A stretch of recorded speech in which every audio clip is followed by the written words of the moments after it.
In this video, we're going to talk about Ready to Harvest hitting 100,000 subscribers, talk about my membership website, look at the story of Ready to Harvest growth by looking at YouTube statistics, and cover the philosophy of why I make videos the way I do and why I spend most of my time making videos that I know won't get a great deal of YouTube views. So let's start with this here.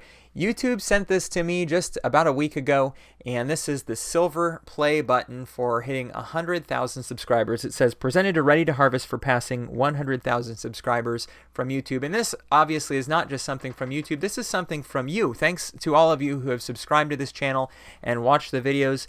And it's amazing to finally get to 100,000 subscribers. It came faster than I was anticipating, as we'll see when we take a look at the statistics in a moment. And that's been such a great milestone and been a lot of fun. And I wouldn't have thought years ago when I really started making some of these videos, wouldn't have known that even I would have ever gotten to this point of 100,000 subscribers. So thank you so much for being a part of that. I do want to talk just a little bit about my membership website because a lot of you aren't familiar with that. So I do have a website, readytoharvest.com, and you can support the channel there by signing up for membership in different levels. Now, one of the things that I do is I send out this special bookmark. This is the one for 2023. Has a little embossed seal down here at the bottom. I send this out every year just to have something that you can show for the membership that you do. And also for certain levels of membership, the silver, gold, and platinum, you receive a special product. And this year I have a Ready to Harvest branded little highlighter here, and it also has built-in post-it flags, which is just kind of neat. It's just a little something that you could have and sit on your desk, and maybe somebody say, oh, that looks kind of neat, and look, it's Ready to Harvest branded. I'll send you a few other things. I send a bookmark out every year. And but I think the biggest value thing that comes from being a member at readytoharvest.com is you can watch all of the videos for any person who supports me there. Watch all of my videos ad-free and free of any sponsorships or anything in the video. They're just completely free of any of that. And you can search all of the videos. All of my videos are transcribed, and you could just type something and you could find every single time I talk about Mennonites, for example, or every single time I talk about the Church of God General Conference. Just type it in, find all the videos there, and you have the footnotes. Everything is well sourced, and then you can click and find all the sources for everything that I talk about, and that is something that everybody gets there. And so I think that's something that maybe many of you are not familiar with. I don't talk about it all the time, but if you want to support this channel and help me continue to be able to make the kind of videos that I make, a lot of the time the videos take a great deal of my time, and that's only possible because of supporters. So thanks so much to all of you who are already doing that, and go check it out, readytoharvest.com. Now let's talk about how my channel got to the place that it did. So today we have 100,000 subscribers, but as you can now see on the screen, this is a screenshot from YouTube Analytics. It wasn't always that way. Back in 2014, it was actually November of 2014 that I created the Ready to Harvest YouTube channel, and this is through December of 2015. So this is more than a year here, and you can see in the first year I got short of 30 subscribers. But the reality is I only started making in April of 2015 that I put out my first video that was anything that was self-made. It wasn't just a copy of something somebody else made. And so that was my video on Rastafari, which is no longer on this channel. It's not really the focus of the channel today to make a video like that one was. But many of you would have seen it because it did have well over 100,000 views, and I left it up for quite a long time on the channel.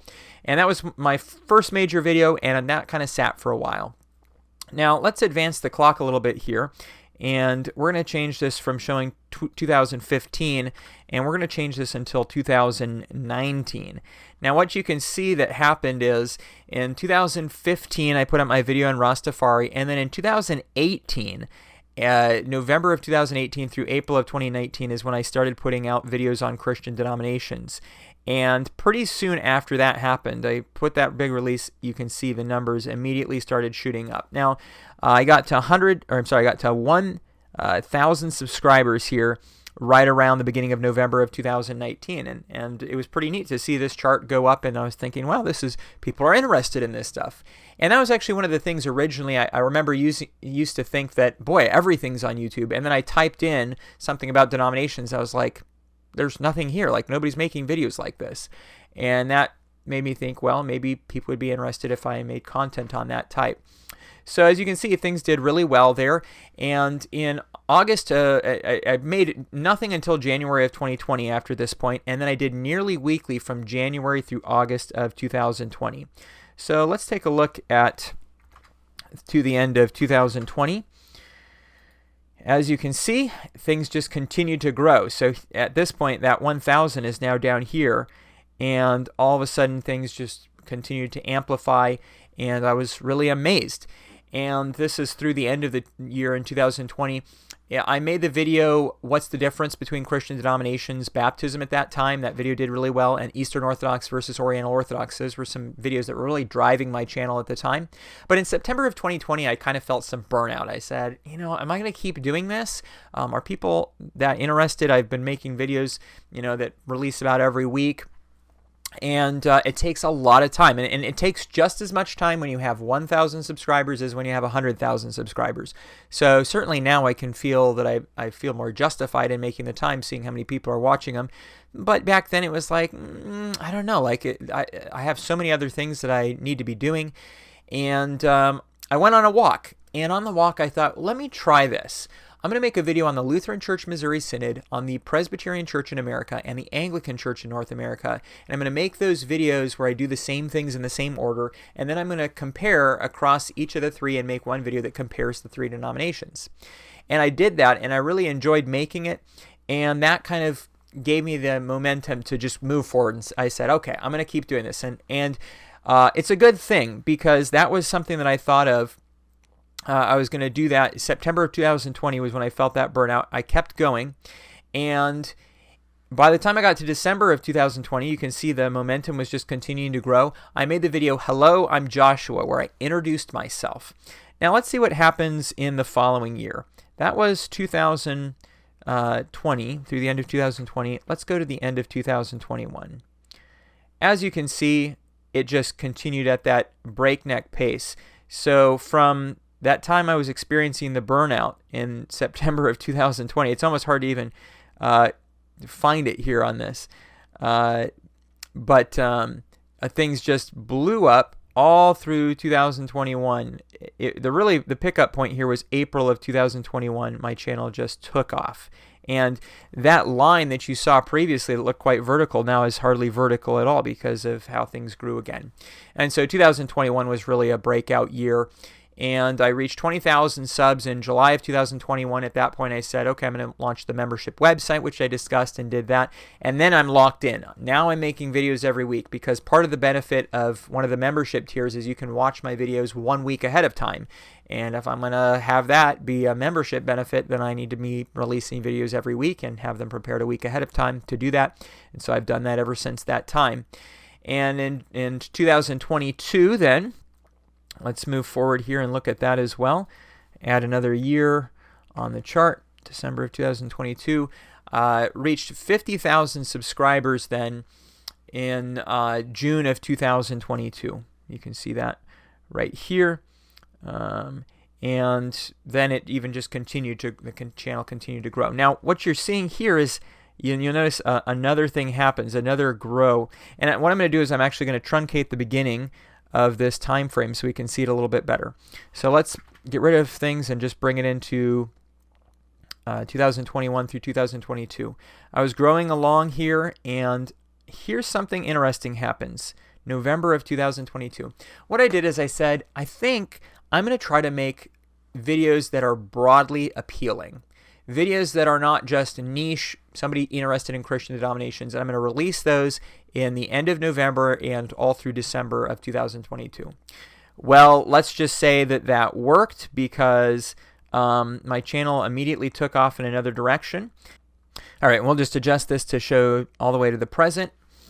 And here's what happened. At that point, my channel, again, took another bump in the other direction, which led straight up to 100,000. I had a really good video in January about the split in the United Methodist Church. That video did very well and actually became the most viewed video on my channel for a short amount of time before being eclipsed by another video that I released in that same time frame, which was my video on Eastern Christianity versus Western Christianity.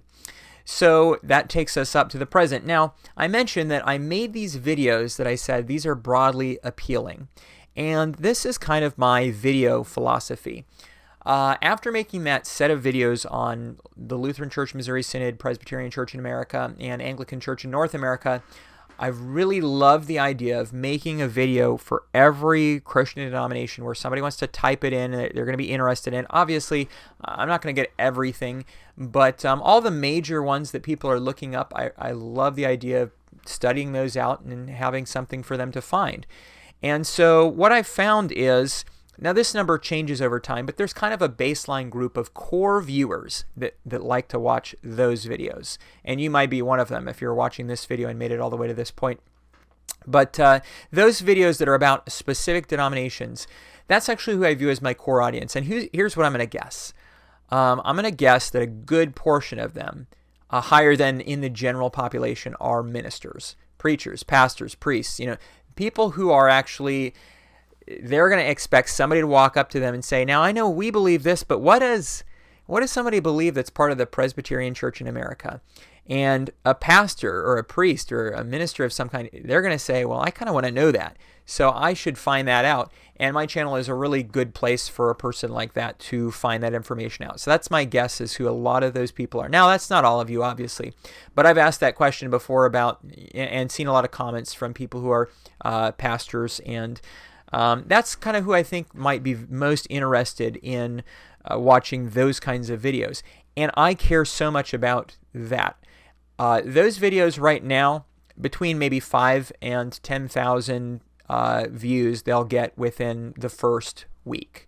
And that's way less than some of the other videos that I make. If I'm going to make a video that's dedicated to some event that's going on or some really broad topic that's quite interesting about denominations, they'll get more views. But here's the thing.